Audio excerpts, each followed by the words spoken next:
Ia pegar um copo d'água, mas mudei de ideia. Eu fui pegar um vinho do Porto. Vamos continuar com a conversa? Sim. Eu estou aqui com esse livro que eu julgo ser o primeiro. Não é o meu primeiro livro. Não é o primeiro? Não. O meu primeiro livro é o da Volta ao Mundo Sem Aviões, que se chama Planisfério Pessoal. Foi o único que eu li. É o único que eu li. Esse é o seu primeiro livro? Esse é o meu primeiro livro, sim, o Planisfério Pessoal. Em que eu vou, enfim, durante 19 semanas, todos os sábados eu vou colocando em crónicas no Expresso, no jornal português, o Expresso, o desenvolvimento da viagem, portanto são 19 capítulos, 19 semanas, desculpem, 19 meses, agora sim, 19 meses, que são 85 semanas, foi esse o tempo que durou a minha volta ao mundo sem aviões. E o que eu queria comentar sobre esse período, que decorre entre 2002 e 2004, o que nós fazíamos na altura, em 2002, eu percebi-me que a tecnologia do e-mail já estava mais ou menos generalizada, que era possível, pelo menos uma vez por semana, encontrar um cibercafé, na altura era assim que se chamava, não é? Um cibercafé onde eu pudesse enviar a crónica para o jornal para ser publicada então no sábado. Mas o que é engraçado aqui, eu enviava texto e as fotografias. Eu tinha que enviar até à quinta-feira da semana 1 para a crónica ser publicada no sábado da semana 2, ou seja, era uma decalagem de 10 dias. E quando em 2002 começámos com esse projeto, foi tão revolucionário, pelo menos em Portugal, mas no mundo inteiro, porque era a primeira vez que o e-mail permitia uma coisa destas, e então na altura achava-se que a viagem estava a ser publicada em tempo real, ou seja, 10 dias de diferença na altura era tempo real. Era tempo real. Hoje as coisas ainda não aconteceram e já estão a ser publicadas. Essa é a definição de tempo real atualmente.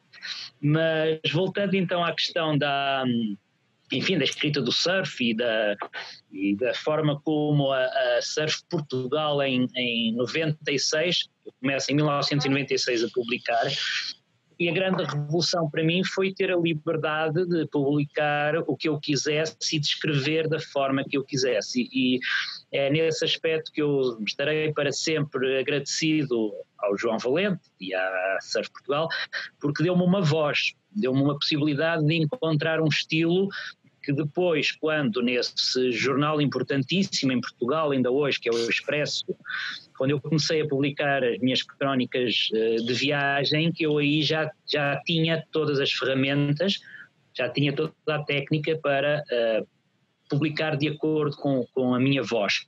Eu acho que foi por isso depois também que tiveram tanto interesse, tanto sucesso em Portugal, essas crónicas da Volta ao Mundo, foi pelo facto de já levarem o DNA da escrita na Surf Portugal, que tinha começado 6 anos antes. Portanto, para fechar o círculo sobre surf e viagens e também escrita de viagens no meu caso. Tito, é a sua vez agora de fazer uma intervenção. Pois é, não, eu queria perguntar, ou até comentar, né, primeiro, antes de mais nada, com o Gonçalo, essa coisa interessante que aconteceu.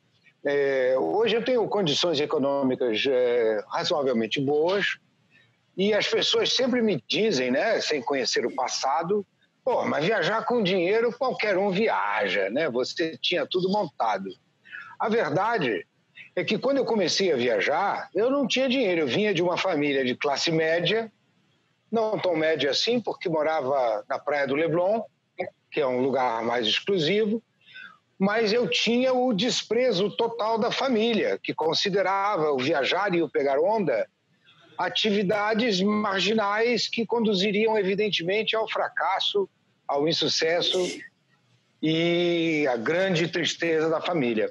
Então, não adianta nada você ter, por exemplo, ser filho de um rei ou ser filho de um rico e não ter apoio dele, porque na hora que você está viajando, a grande vantagem é exclusivamente o fato de que se você for preso ou ficar doente, você tem a quem pedir socorro. Só que o nosso orgulho não nos permite fazer isso. Então você acaba passando por imensas dificuldades para não dar o braço a torcer aos seus pais e dizer que o projeto não deu certo e que você está se ferrando, está morando numa Kombi, comendo cornflakes com laranja e não consegue pegar onda porque você não tem forças para remar de tão fraco que você está, como aconteceu comigo. Em 1970, na Califórnia, eu morava no estacionamento da praia de Swamis, perto de Cardiff e Encinitas, e eu estava tão fraco, até conseguir um emprego e tudo mudou, mas eu não conseguia remar, eu ia para o ar e eu ia acabar me afogando. Então eu ficava no carro, curtindo as ondas, vendo os outros pegando ondas, e são coisas que as pessoas não percebem isso. Claro, tem um quê de... Eu me lembro que quem foi? Não foi Siddhartha também, que saiu do palácio para andar pelas ruas, né? Eu já tinha lido o Siddhartha, que foi uma grande influência do Hermann Hesse, que tinha sido uma grande influência na minha partida. E eu achava que é isso mesmo. Você falou, como Einstein dizia, tudo é relativo, não é? Até a fome é relativa. O que é a fome? Se ela é temporária, se você está aprendendo, se esse é o custo de um aprendizado, eu não acho que seja caro, porque você passa por ela, não é? Para mim foi uma... Eu conheci os primeiros 40 e tantos países da minha vida sem ter um tostão. Quando eu comecei a me montar financeiramente e ter condições melhores de viajar, eu já estava com mais de 50 anos e já tinha... Claro que eu viajei muito mais, eu concordo com você, viajar sem preocupações financeiras, como hoje eu faço, é muito melhor. E não acho que tire o prazer, porque as pessoas comparam sofrimento com autenticidade. Não é a mesma coisa. Porque as pessoas dizem, mas se você viajar com o GPS, vai tirar a graça da viagem. Vai tirar a graça da viagem se você nunca viajou sem GPS. Mas eu atravessei o Saara 3 vezes sem GPS. Então, eu sei o prazer que é você ter um GPS para confirmar que você está na direção certa. Me dá muito mais tranquilidade, porque eu atravessei o deserto do Saara praticamente uma vez completamente sozinho, sem entender nada de mecânica, viajando com a minha mulher e mais um amigo. Então, e nenhum de nós entendia de mecânica. Se o carro quebra, a gente está ferrado. Tínhamos um motor que só tem no Brasil. Não tinha esse mesmo motor na África. Então, a gente não tinha como conseguir peças para ele. Mas a gente vai porque tem que ir. O caminho é esse. Você tem que resolver à medida que as situações vão acontecendo. Isso me lembra o que me motivou a viajar. Realmente, foi um dia, eu estava no Arpoador, eu tinha 21 anos, eu estava no Arpoador pegando onda e chegou um australiano na praia do Arpoador e a gente começou a conversar e ele me disse, estou chegando hoje. Eu digo, de onde? Da Austrália. Eu digo, como é que você chegou aqui? Ele disse, não, eu peguei um navio na Austrália até o Panamá e do Panamá até aqui eu vim de carona. Eu falei, cara, de carona do Panamá até aqui? Inacreditável, né? Para mim era inimaginável alguém fazer esse tipo de viagem. Aí começamos a conversar e de repente eu perguntei para ele assim, de forma bem prosaica, mas me diz uma coisa, viajando assim pelo mundo, inocente também, né? Viajando assim pelo mundo, como é que você caga? E ele me respondeu, se você está preocupado onde vai cagar, você nunca vai sair de casa. Eu quase que dei a descarga ali mesmo, porque eu disse, cara, eu realmente sou um bosta. Não é? Já que estamos a falar de cagar, eu sou um bosta. Eu estou preocupado onde cagar. O mundo inteiro à minha frente, você preocupado onde cagar. Eu falei, algo vai ter que mudar na minha vida. Em 15 dias eu tinha vendido todos os meus bens, estava embarcando com um bilhete só de ida para Londres onde eu tinha um amigo que lavava prato num restaurante e foi onde eu comecei o meu primeiro emprego popular, lavando prato em Londres. E a família desesperada porque eu ia morrer, porque eu ia ser destruído. E para mim, de lá, só se tornou uma descida. Tudo é fácil, sabe? Como no skate. Você está descendo, tá bom. E é interessante como você supera as suas limitações de maneira as mais improváveis possíveis. Então, eu me perguntava sobre o que você, como foi o seu primeiro momento de partida, assim, quando você disse assim, não dá mais para ficar aqui, eu quero conhecer algum outro lugar, eu quero conhecer onde é do outro lado lá, quando a Terra é plana, né? Agora tem gente dizendo isso. Eu queria saber o que acontecia na beirada. E aí eu comecei. E você, quando foi que você sentiu que alguma coisa estava te puxando para a estrada? Alguma vez alguma vez conheceu a Figueira da Foz? Alguma vez passou aqui? Não. Na minha cidade. A Figueira da Foz é uma cidade pequena com uma concentração extraordinária de diferentes tipos de ondas, desde os famosos point break aqui da zona de Buarcos, que tem 4 ou 5 bem definidos, bem diferentes. Depois do lado sul do rio tem o Cabedelo, que é uma onda tipicamente de paredão, de molhe, que quebra com um primeiro bowl e depois segue na direção da praia, e depois ainda tem vários beach breaks que podem estar funcionando ou não, depende de como é que os bancos de areia estão ordenados. É uma cidade que, usando uma definição bastante conhecida, não é propriamente o melhor lugar para visitar, mas é extraordinário para viver. Portanto, é uma cidade não é muito consistente, não tem a certeza no dia em que chega aqui que vai apanhar onda, mas é muito consistente. Eu hoje faço esta síntese da Figueira, mas obviamente essa síntese já era conhecida pelos australianos da tua geração e, portanto, todos estes primeiros surfistas, aquilo que eu chamaria a época dourada da viagem do surf, estes que começaram a viajar no final dos anos 60 e durante a década de 70 para buscar onda, o Tantan já tinha assinalado esta cidade, a Figueira da Foz, que depois tinha outra característica interessante.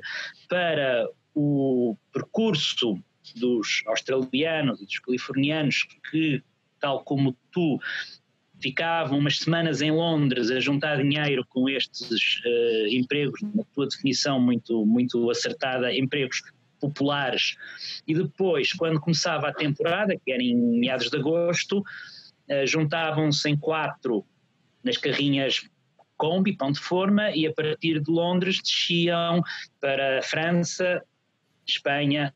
Bom, e o que eu queria dizer é que na altura que não havia ainda autoestradas em Espanha e em Portugal, a estrada clássica, a estrada que tinha décadas, se não mesmo séculos, para desde o País Basco chegar à Ericeira e a Peniche, portanto à costa portuguesa, essa estrada, o primeiro lugar depois do País Basco onde encontrava o mar, atravessava o centro da Espanha, a Meseta, e o primeiro lugar onde encontravam uma cidade com boas ondas para o surf é aqui, na Figueira da Foz.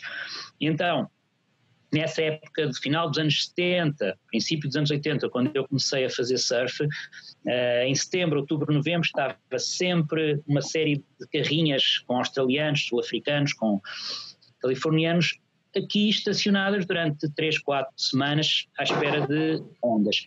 E eu cresci, comecei a fazer surf com 13 anos, já falava bem inglês, enfim, porque os meus pais sempre investiram nessa questão da educação, e eu comecei a aprender inglês com 8 anos. Portanto, quando eu com 12, 13 anos começo a frequentar a praia e a contatar estes australianos e a ouvir as histórias de vida deles, toda a minha adolescência foi passada a alimentar o desejo de um dia fazer como eles, de um dia também ir viajar para conhecer ondas. Portanto, o teu australiano no arpoador, no meu caso, foram vários australianos ao longo de vários anos da adolescência. E cortou o áudio. Tenha para a fogueira, essa fogueira de viajar. Foi, portanto, a partir do surf que eu quis viajar pelo mundo e, precisamente, a escrita, as reportagens, as crónicas, permitiram-me financiar, ainda que de uma maneira um bocadinho tangencial, porque eu tinha que viajar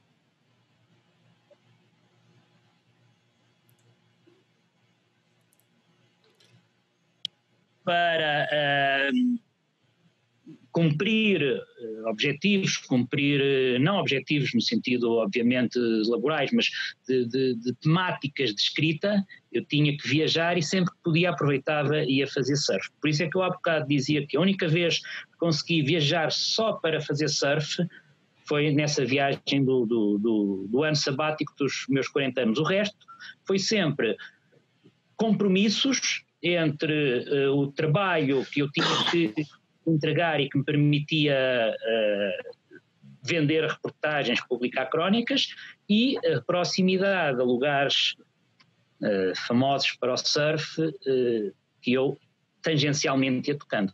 Dito isto, de facto, Tito, a tua geração teve essa sorte extraordinária de crescer, de viajar numa altura em que eu creio, enfim, não é ser saudosista, porque eu nem sequer vivi essa idade, essa era de viagens douradas, não é? De descobertas, explorações douradas, mas a vossa geração, de facto, teve muita sorte.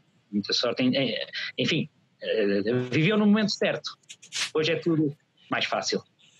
Eu concordo com você, porque eu sempre digo isso, é uma coisa, no outro dia comentando aqui no programa, eu falei até no Boia, eu comentei que eu me sentia um pouco como Forrest Gump, que estava no lugar certo, na hora certa, sem ter nenhuma razão para estar lá, aquelas coincidências do destino que acabam te colocando no lugar certo, porque quando eu fui para Londres, na realidade eu não fui pegar onda. Eu não iria para Londres para pegar onda.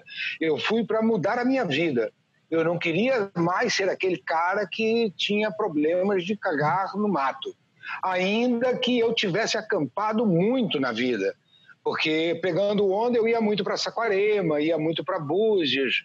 Eu tinha viajado muito antes dessa época, né? Eu já tinha um Jeep, eu ia... Então eu acampava com o Maraca, inclusive, acampamos muito em Saquarema, Maçambaba, Arraial do Cabo, pegou muita onda lá. Então eu já estava acostumado a acampar, mas era assim uma coisa de fim de semana, 3 dias, 5 dias. Agora, partir de vez assim, soltar as amarras, suspender a âncora e partir é uma coisa muito mais difícil, né? E ficou sem som, Tito. Ficou sem som. Não estou ouvindo. Ficou sem som? O som ficou baixo. Ficou sem som? Agora sim. Pronto. Tinha ficado em âncora. Voltou? Voltei? Não.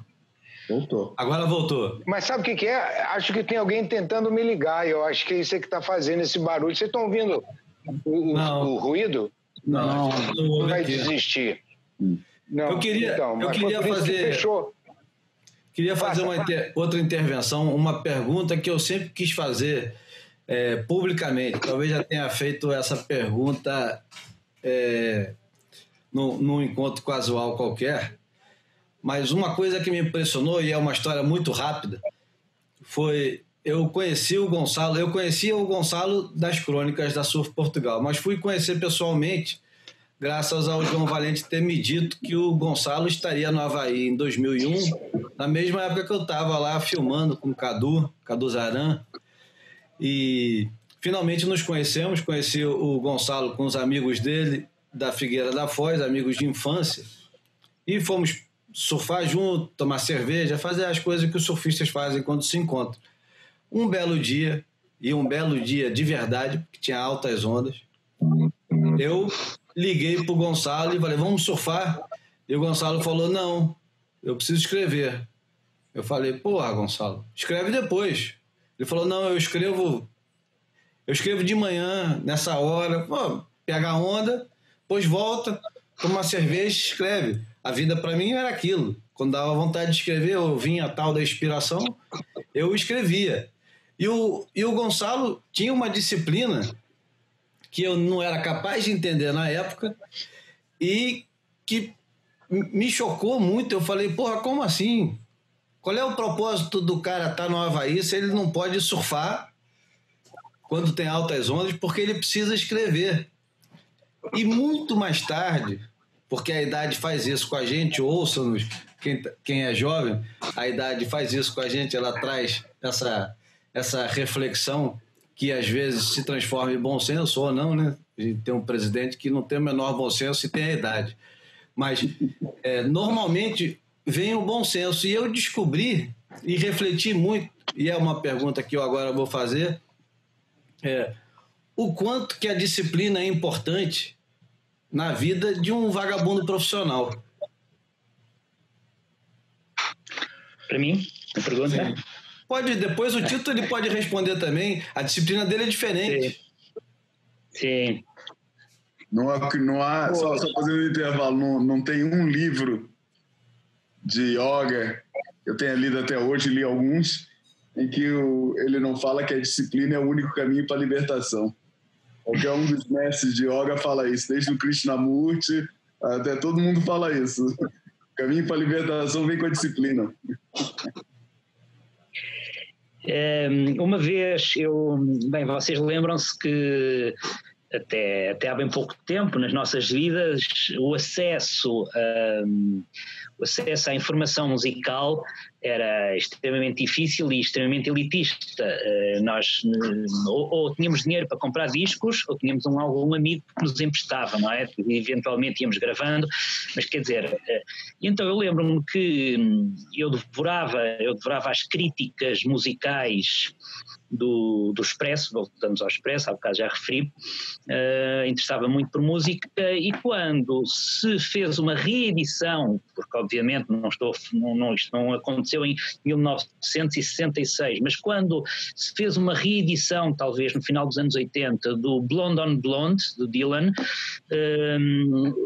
nessa crítica do Expresso mencionava a canção Absolutely Sweet Marie como uma das mais belas canções de amor jamais escritas. E eu fiquei curiosíssimo sobre o álbum em geral e sobre esta canção, enfim, como é que eu conseguiria ouvir a canção, depois lá acabei por ter dinheiro para comprar o álbum, que ainda por cima era duplo, e ouvir a canção, e ouvir a letra com atenção. E estando à espera de uma canção de amor, havia lá de facto passagens, versos que não faziam sentido nenhum, e um dos versos dessa canção diz assim, se calhar não estou a dizê-lo exatamente como ele é, mas diz basicamente isto: If you want to live outside the law, you must be honest. E eu fiquei a pensar primeiro que aquilo tinha a ver com uma canção de amor. Se queres viver fora da lei tens que ser honesto. Mas quer dizer, para além de não ter nada a ver com uma canção de amor, depois com os anos, e obviamente à medida que a minha carreira se foi afirmando, eu percebi que essa afirmação podia não ter a ver com uma canção de amor, mas tinha tudo a ver comigo. Se eu queria viver fora da lei, ou se quiseres como vagabundo profissional, que estamos quase muito perto de uma definição da outra, eu tinha que ser honesto, e neste caso não propriamente honesto, mas sim extremamente disciplinado, extremamente credível para com o mercado onde eu me movimentava. Os meus clientes, que no fundo eram as redações das revistas, eu ainda não publicava livros em 2001 quando te conheci no Havaí, e que estavam à espera do trabalho até ao deadline, não é? Portanto, eu não podia falhar, porque se eu falhava, eu perdia a credibilidade, tornava-me desonesto e deixava de ter dinheiro para financiar as viagens. Portanto, no fundo, nesse dia em que eu não fui fazer surf, ou nessa manhã, eu se calhar estava, como sempre fiz, a olhar para a floresta e não apenas para a árvore, não é? E como eu também sempre disse a mim próprio, o meu grande objetivo, apesar de tudo, ainda hoje continua a ser, agora que tenho uma família, um filho, talvez um dos grandes objetivos da minha vida seja manter-me pela vida fora a fazer surf. Então sempre achei que para manter pela vida fora com capacidade também financeira para ir fazer surf, precisava de certas vezes deixar cair amanhã de ondas excelentes como terá sido esse dia no Havaí que tu mencionaste. Excelente. Tito? Muito, eu acho admirável. Eu gostaria, eu juro que se eu nascer outra vez, gostaria de nascer assim. Infelizmente, eu sou fruto daquela geração que queria mandar tudo para o inferno e tal, sabe? Eu, quando era garoto, eu fui muito influenciado garoto mesmo, sabe? Pela geração beatnik, francesa, eu via Juliette Greco, sabe? Eu gostava muito dessa coisa existencial, eu queria ser existencialista, eu queria viver uma vida assim, Jules e Jim, sabe? Louca, jogada pelo mundo e tal. Então eu sempre tive esse desejo, talvez por vir de uma família muito normal, né? A minha família era muito normal, mas eu tinha muita admiração pelo meu pai, pela vida que ele teve, que veio do zero, era um homem que não tinha um centavo ao seu dispor e que saiu de casa com 15 anos de idade, foi enfrentar a vida, olha, naquela época, né? E foi fazer movimento partidário, com 16 anos estava na Bahia. Então eu tinha muita inveja da vida de viajante que o meu pai teve e da caretice que era a vida dele a partir daquele momento. E a contradição dele ser um comunista, mas ao mesmo tempo um empresário que explorava a mão de obra. Então essa contradição me incomodava muito, eu achava que você tinha que ser honesto com as suas origens. E eu optei mais pelo caminho hippie. Quer dizer, eu morei 11 anos da minha vida dentro de automóveis. Eu não tive um jornal que me bancasse. Eu nunca tive um jornal. Eu morava, como você diz tão lindamente, numa carrinha, Kombi. Eu adoro a carrinha. Carrinha é uma palavra das mais sedutoras que eu já ouvi para designar um veículo.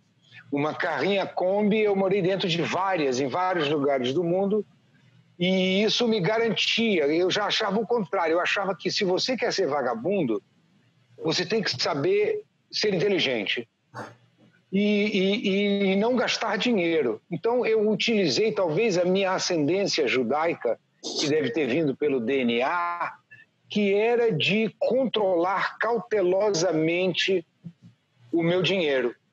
E isso me permitia ter uma vida totalmente fora do sistema, mas ao mesmo tempo, porque eu trabalhava pouco, eu tive mais de 40 profissões, ao contrário de tentar trabalhar para uma imprensa podre, como nós tínhamos no Brasil, você teve a sorte de encontrar em Portugal uma imprensa receptiva para o seu material. Quando eu viajei, a imprensa brasileira tinha zero interesse em viagem, zero interesse em reportagens sobre surf, zero.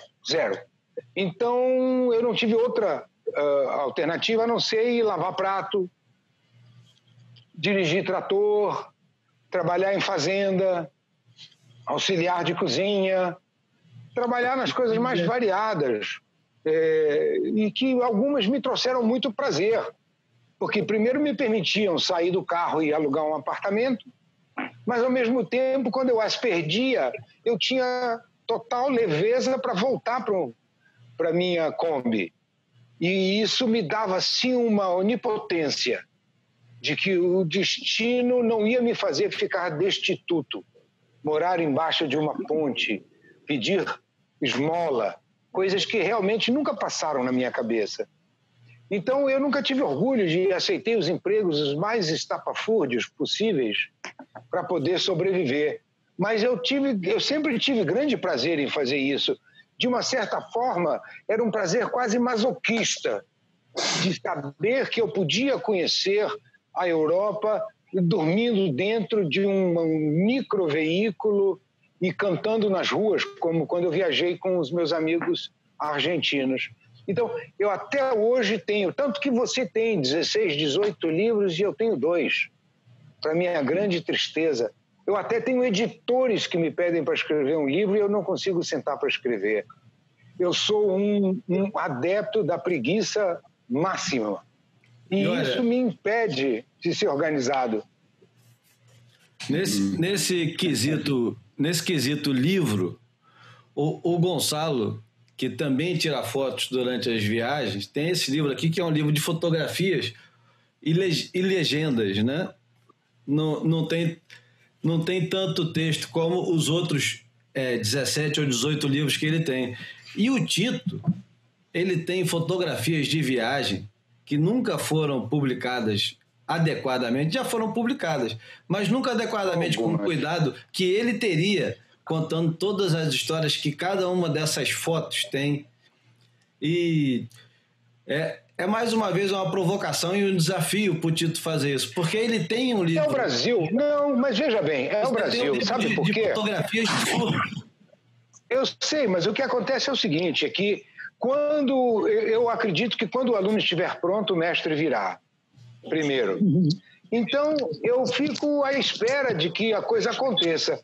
Eu tenho um grande amigo meu que mora em Florianópolis, que é um grande desenhista, um grande pintor, um grande ilustrador, um artista completo, que me dizia: Tito, eu quero fazer tanto o seu livro, venha para São Paulo que eu vou levar você em vários escritórios de pessoas que conseguem levar o seu projeto adiante. E o meu projeto de livro com ele era exatamente esse livro que você havia mostrado, o livro de fotos e legendas. Era o livro que eu queria fazer. O que aconteceu? Eu me forcei a ir a São Paulo, porque eu não queria ir. E me vesti bonitinho, tudo mais e tal. E esse rapaz, grande artista, que já tinha feito exposições, ele tem um relativo sucesso, me levou a conhecer diversos escritórios que conseguem como é que se chama? Os patrocínios necessários. Porque nós estamos falando de um país diferente. Portugal é um país incrivelmente intelectualizado. Eu me lembro que eu trabalhava com direitos autorais, só para lembrar um detalhe. O João vai ficar puto. Então, estão 2 portugueses aí me ouvindo. O Portugal tinha... Eu trabalhava com direitos autorais. Eu representava autores americanos, inclusive o Henry Miller. Mantive uma longa correspondência com ele quando eu lancei os livros dele aqui no Brasil. Eu era o agente literário dele no Brasil e consegui uma editora que publicasse os livros dele. E o agente literário do Henry Miller falou que eram os direitos para a língua brasileira. Eu falei, por que não para a língua portuguesa? Ele falou, porque Portugal tem que ser um outro contrato, porque Portugal sozinho vende mais livros do que todo o Brasil. Porra, que humilhação. Portugal sozinho, até hoje, Portugal sozinho vende mais livros do que todo o mercado literário brasileiro. Olha que vergonha, nós somos um país de analfabetos. Não só analfabetos pobres, mas são analfabetos que não gostam de ler. Os ricos, a classe média... População 10 vezes menor, né? No mínimo, né? 10? Tá falando de... 10? Muito. Quanto é a população mais, 12. de Portugal? Hoje? 15 milhões? 22? Não sei. 11 milhões, é menor do que São Paulo. Eu vou buscar o carregador. Vou buscar o carregador que estou a ficar sem bateria. Então, eu já vou... Continuem. Olha... Eu só sei que essa história aí, ter partido dos livros do Henry Miller, tem uma piada aí no meio que eu ainda não descobri qual é, mas mas é só para dizer que é o seguinte, é que eu fui para São Paulo, passei uma semana visitando editores, visitando um monte de gente, e as pessoas todas riam de mim. Riam. Simplesmente riam. Eu nunca voltei para a Pipa tão humilhado quanto depois dessa semana onde eu fui tentar vender o projeto de umas fotos. Eu fiz um projeto, levei fotos de todos os tipos, levei um monte de histórias, tentei mostrar, reportar e tal. Não adiantou. Simplesmente o meu projeto de livro não tinha interesse. Então, eu tenho certeza que se eu morasse em Portugal, eu tive um programa de televisão que morreu. Mas se eu morasse na Alemanha, o meu programa de televisão estaria no ar até hoje. O meu projeto de livro morreu, mas se eu estivesse em Portugal, meu livro estaria sendo editado. Então, é a diferença... Oi, Valentinho! É o Matheus. Então é só para dizer que o mercado aqui é diferente. Então você tem que lutar muito para conseguir as coisas. Aqui os jornais não estão interessados em material. Vai encerrar agora. Vai encerrar de novo, porque já passaram mais 40 minutos. Vocês podem mais um pouco? Vocês podem mais um pouco? De trator. Sim, posso. Ok. Então vamos encerrar. Vai demorar outra vez. Por que eu não entrei de cara na outra vez? Não sei.